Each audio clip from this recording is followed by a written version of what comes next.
정글 목구조 할 때 알아야 되는 것들에 대해서 뭐 부탁을 하셔가지고 여기 워낙 이재호 소장님이나 김명희 소장님 잘 아시는 분들이 계시고 저는 실제로 목구조를 접한 지는 한 5년 조금 된 것 같아요. 그리고 오픈한 지는 2년 반밖에 안 돼서 본격적으로 제가 보고 싶을 때 보거나 뭐 제가 계획하면서 시행착오 한 거는 경험이 되게 짧아서 되게 부끄럽습니다. 그래서 대신 모르시는 분들이 좀 있을 것 같아서 네, 관심 있어 얘기 궁금하신 거는 나중에 쫙 물어보시면 제가 책을 좀 많이 가져왔는데 다 의미가 없는 것 같습니다. 일단 구조를 하시려면 공부를 하셔야 되고요. 따로 나 마이크만 이제 내가 배우러 다닐게. 공부를 하게 됩니다. 알았어. 배우러 다닐게.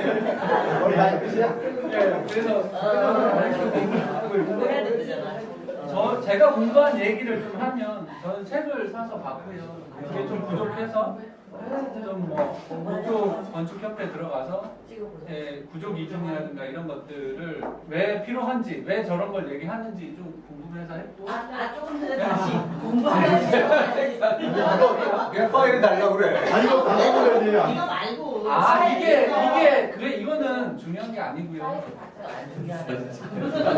제가 중요하다고 생각하는 건 저는 서경화 소장님은 이걸 배웠고요. 저는 이걸 배웠습니다. 우드 유니버시티라고 캐나다 우드에서 오는 캐나다 우드에서 주관을 하는 목조의 기본적인 내용, 우리가 목조의 재료의 성질, 이걸 어떻게 잘라서 어떻게 만들고 하는 것들에 대한 기본적인 내용은 여기에서 4개월 동안 교육을 받고요, 토요일마다. 그리고 이거는 그 재료를 가지고 어떻게 구조 해석을 하는지에 대한 부분을 얘기하는 게 WDO입니다. 지금은 구조 설계가 나오면서 WB라고 해서 전단력, 횡력에 대한 부분을 교육하는 부분이 새로 추가됐습니다. 그래서 구조 설계 사무실에서는 여기서부터 요렇게 하는데 설계 쪽에서는 요거는 처음 접하는 사람은 좀 공부할 만 하는데 현장 몇 번 가보신 분들은 이건 사실은 필요가 없습니다. 책으로도 충분하고 구조에 관심 있으면 요 정도까지 하시면 현장 가서 목수한테 저거 좀 잘못된 것 같다. 저거 이렇게 시정하라 할 수 있을 정도 되려면 이걸 하시고 좀 믿을 만한 시공사라든가 그런 게 있으면 요 정도나 아니면은 공부를 책으로 공부하셔도 충분하다고 저는 생각을 합니다. 저는 제가 왜 이렇게 하고 싶은데 왜 이렇게 못하냐에 대한 거를 좀 아까 제일 처음에도 뭐 자유롭기 위해서 그랬다고 하지만 잘 몰라서 현장 소장님하고 얘기하다가 결국에 현장 소장님도 빌더한테 현장에서 좀 부탁하는 입장이에요. 왜냐하면 빌더가 목조 주택을 짓는 데서는 거의 왕이거든요. 그 사람이 우리는 콘크리트 건물을 질 때는 좀 어떻게 보면 다 알고 있는 내용들이 다 이제 공유돼서 현장 소장도 알고 있고 목수들도 알고 있고 뭐 철근 배근 하시는 분들도 어느 정도 알고 있고 도면대로 하는데 목구조는 우리가 모르고 현장 소장도 잘 모르는 걸 목수 마음대로 하는 경우가 되게 많았습니다. 그래서 공부를 하려고 했고요.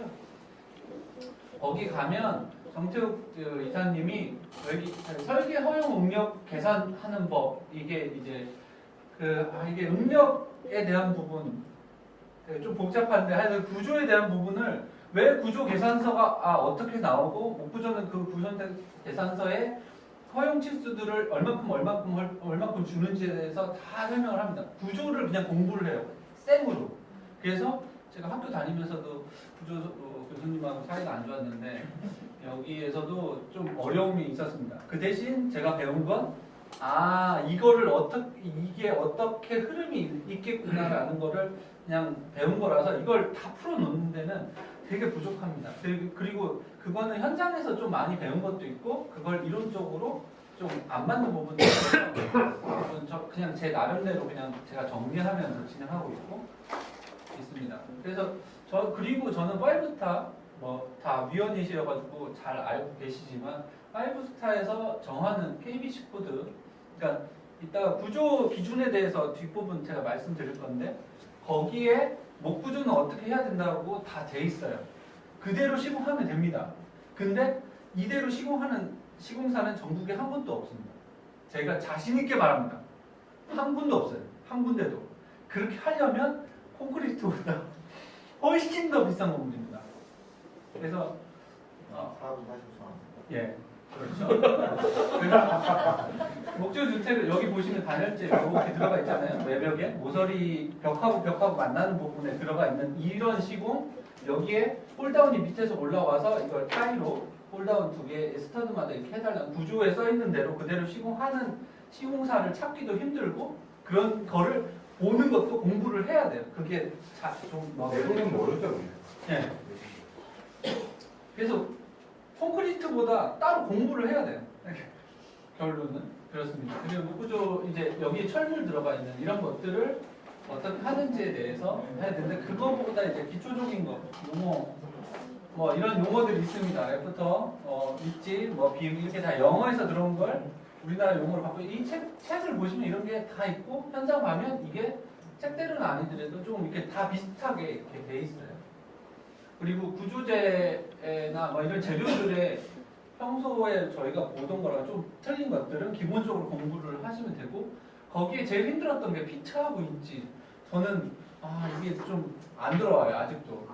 이게 12진법 자체가 이렇게 익숙치가 않고, 근데 거의 얘기하는 건 다 비트하고 거의 다 인치로 얘기합니다. 다 현장에서는. 그래서 그걸 알아들으려면 조금 머릿속으로 들어와야 되고, 그 단위 환산기를 항상 켜놓고 이렇게 하고, 이게 조금 어려운 개념인데 요거는 이렇게 설계할 때 필요해서 쓰는데, 2x4라는 재를 쓰고, 벽은 2x6, 장선은 2x12, 지붕은 2x10 이렇게 몇 개 쓰는 딱 재료의 부재가 있는데, 그 재료는 실제 2인치, 4인치가 아닙니다. 그걸 여기 보면 요 내용 보면은 사면 대표를 하고 거기에서 수축하는 것까지 감안을 해서 나온 치수 38 곱하기 89mm. 이 실제 치수는 더 이렇게 되는데, 이게 이 자재의 치수고, 설계할 때는 옛날 도면을 제가 찾아봤는데 이대로 부재를 그린 도면이 있는데, 소수점이 막 소수점은 아니더라도 치수가 너무 이상해서 쓰기가 되게 힘들더라고요. 그래서 저희 사무실은 이렇게 쓰고 있습니다. 그리고 목재. 이제 목재는 등급이 있는데 넘버 1 등급은 한 번밖에 저도 못 봤고요. 다 넘버 2 이상이면 되고, 그것도 이제 공부하면 다 나옵니다. 저희는 이제 SPF를 주로 소나무를 쓰신다고 보면 돼요. 왜 소나무냐면 제가 구조 이따 할 때 다시 말씀드릴게요. 현장 가서 이게 트리머라든가 이렇게 하는 기준들은 다 책에 나와 있습니다. 근데 요즘 경골 목구조에서 옛날에는 벽체로 다 졌는데 지금은 공학 목재를 쓰죠. 그래서 큰 스판도 가능합니다. 그런 것들에 대한 크기도 좀 알아야 되고요. 여기 그거 맞췄네. 얘가 가지고 있는 힘의 그 강도도 다 정해져 있습니다. 그래서 PSL이 들어가면 여기 이제 이렇게 장선들을 붙이면 그냥 끝나는 하고, OSB도 두 종류가 있습니다. 벽에 치는 거, 바닥에 치는 거, TNG라고 하죠. 이런 것들. 이게 이제 부재 사이즈를 왜 알아야 되냐면, PSL이랑 OSB랑 붙으면 이 밑에서 이렇게 붙었죠? 그럼 위에서 이걸 셀파 집어넣는 건데, 이렇게 하면 이게 튀어 올라와서 이게 편하게 합니다. 근데 부재 위에를 판판하게 하고 OSB를 덮고 구조 PSL을 하고 하면 이렇게 되잖아요. 근데 이게 OSB가 위에 판에서는 다 한 판이어야 구조 계산할 때 한 판으로 계산합니다. 그래서 이렇게 끊기면 밑에서 블로킹을 대고 OSB를 잡아주고, OSB는 PSL에 꽂히는 이런 것들을 감시하는 사람이 5스타에서 인증위원으로 하시는 분들이 이런 걸 감시를 하는 거예요. 이렇게 했나? 저렇게 뭔지 모르겠어. 저래 잘 안 하잖아. 제 수축 이렇게 날라가지고 뭐 TNG하고 제하고 수축이 다. 그래서 지금은 이걸 이제 플랫하게 하고 PS를 밑으로 내리죠.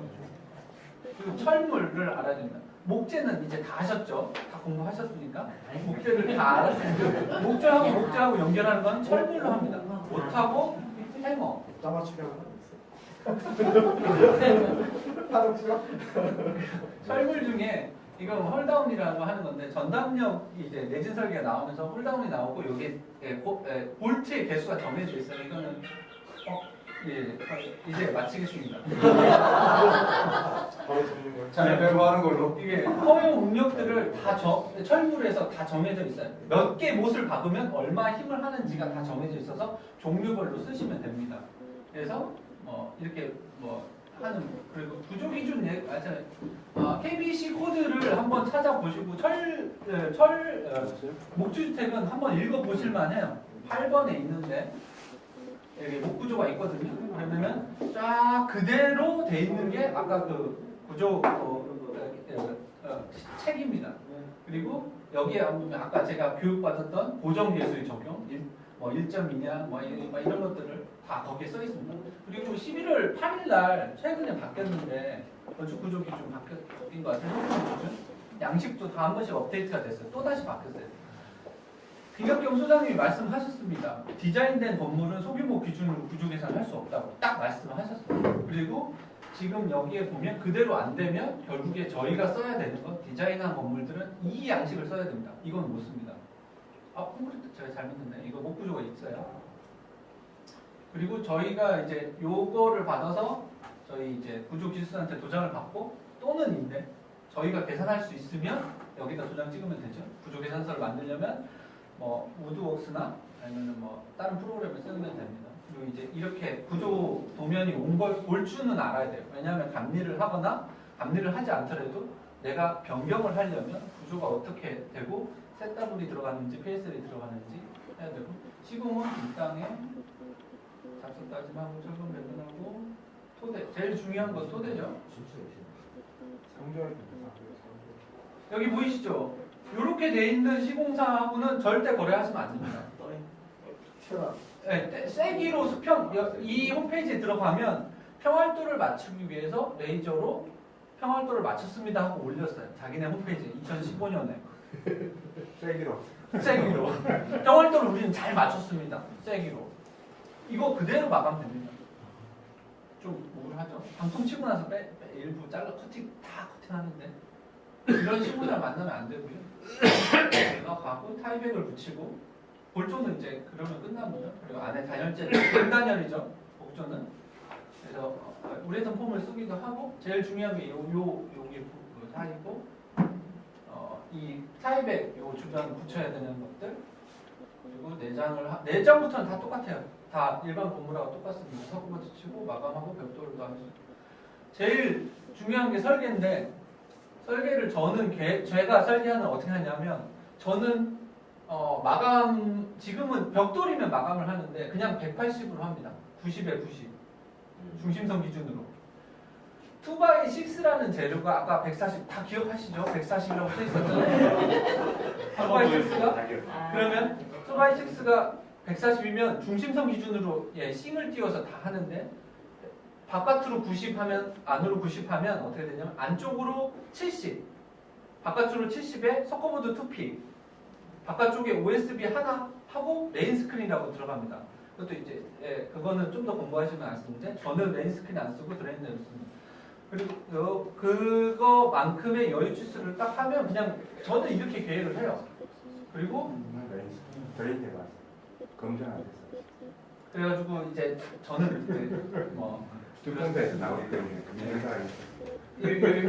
제가 아직 잘 모르는 게 많아서 그런데 이게 여기 이제 벽돌 하게 되면 중간에 30cm 하고 이런 것들을 마감을 나중에는 결국 붙이게 되는 근데 계획할 때는 이게 다 필요가 없기 때문에 그냥 저는 이렇게 계획을 하고 마감을 벽돌이라고 하면 여기서 그냥 옵셋 해가지고 딱 띄우는 치수가 딱 120 정도를 그냥 딱 띄워요.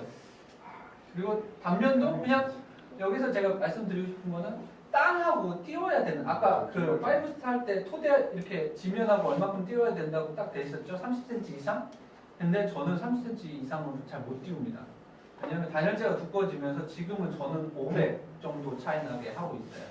근데 단열재를 밑으로 내리는 거는 또 있고 중간에 이제 밑에도 놓고 위에도 놓고 하는 것들 이렇게 있는데 그거는 이제 시공사마다 설계사마다 다르게 하시면 되고 저는 치수를 3000으로 띄우고 2400 하면 600 정도 하면 그 천정에 에어컨이 딱 들어가는 사이즈가 됩니다. 그래서 기본 계획할 때는 저는 60으로 하고 배관, 화장실 배관도 충분히 지나가고요.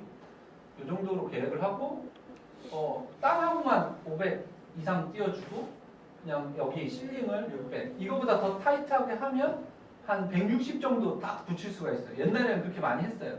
근데 그렇게 안 하면 그렇게 하면 다 이제 타공을 해가지고 뚫어가지고 배관들이 지나가거나 에어컨 배관들이 지나가서 저는 지금은 이제 그렇게 하고 있습니다. 그렇게 하면 이제 중단이 들어가고 여기 이제 오염되는 것 때문에 여기 뭐 하고 여기 단열재 하고 마감하는 거는 똑같고요. 여기 이제 림보드 들어오고 장선 지나가고 여기 이제 여유 공간 주고 헤더 이런 것들이 이제 구조적으로 어떻게 지어지는지를 아까 그 책에서 다 공부를 했으니까 도면에 그거를 다 이제 집어넣을 수 있잖아요. 그래서 집어를 넣는데 다 집어넣으면 도면 그리는데 제가 3D로 스케치업으로 구조 도면을 다 완성시켜 봤는데 그렇게 하면 진짜 좋습니다. BIM이랑 비슷해요. BIM이랑 비슷해요. 그러면 현장에서 골조 칠 때 어디서 전화 올지를 딱 알아요. 아 여기 할 때 문제 생기겠구나. 그래서 근데 이제 도면으로는 절대 안 되더라고요. 그래서 도면은 대충 그리고 저는 스케치업으로 구조 도면을 제가 구조를 이렇게 PSL 이렇게 하라고 시키고 그대로 받은 다음에 그거 좀 조정하고 치수 조정하는 거를 해보니까 조금 좀 이게 제가 다룰 수 있을 정도 됐는데 그 정도까지 공부하는 데는 좀 시간이 걸리니까 이제 그게 뭔지만 아는 정도면 될 것 같습니다. 그리고 이거는 시공부터 다 줘야 돼. 그렇습니다. 구조 기준